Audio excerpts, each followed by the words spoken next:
My dad was a real cowboy. They called him the Cowboy Colonel, Colonel West, Colonel Fraser West. My father rodeoed from the age of 12 to 92. He came here, he retired, and just fell in love with, this is Goldie Hawn. This is, he didn't fall in love with Goldie Hawn. Hi, baby. These are Texas Longhorns, but this is not Texas. Come on, here he comes. Come on, big boy, come on.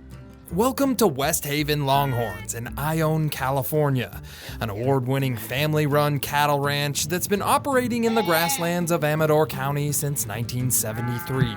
He fell in love with their great maternal instincts, their amazing intelligence, their ability to breed and deliver without any help. After her father passed in 2015, Sandra Westmore picked up where her dad left off and started running the ranch. But with all Longhorns, you just have to go slow and respect they have big horns. He's checking you out. Sandra, who's lived a colorful life as an actress and retired legal negotiator in the tech industry, approaches ranching in a different way than other ranchers would. Hi, sweet boy. Can I? You notice I always ask permission? You don't just lunge in there. Instead of forcefully herding the cattle, she uses kindness and a distinctive call to move the animals. Come on, Rusty, come on! Come on! Come on! There, he's picked up the pace.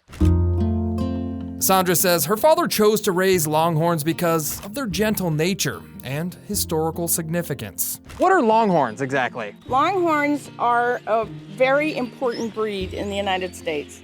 I bet you think they're from Texas? Yeah. No, they're not from Texas. No.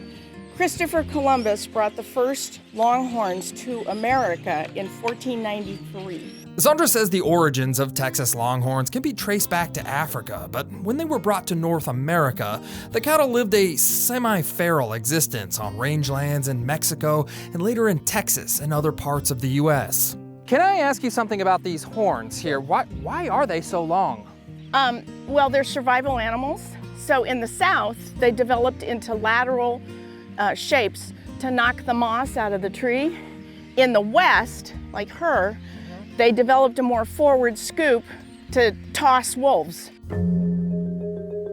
Longhorns were a big part of the U.S. cattle industry until more favorable cattle breeds were introduced in the early 1900s.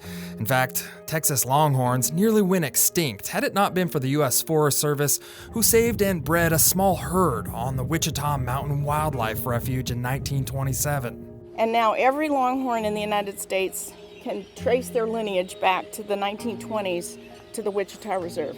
In the 1960s and 70s, popularity with raising Texas Longhorns made a comeback, and the Texas Longhorn Breeders Association of America was formed, and today, certain elite bloodlines with record-breaking horn lengths and fur patterns are sold at auctions for tens of thousands of dollars. Well, some steers can go like 106, 107 because the testosterone goes into the horns instead of reproduction. 107 inches. That's many feet. Yeah. Many feet.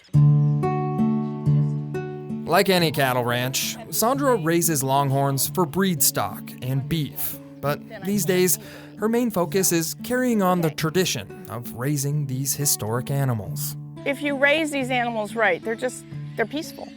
From the Westhaven Longhorn Ranch in Ione, I'm John Bartell. Hope to see you on the Backroads.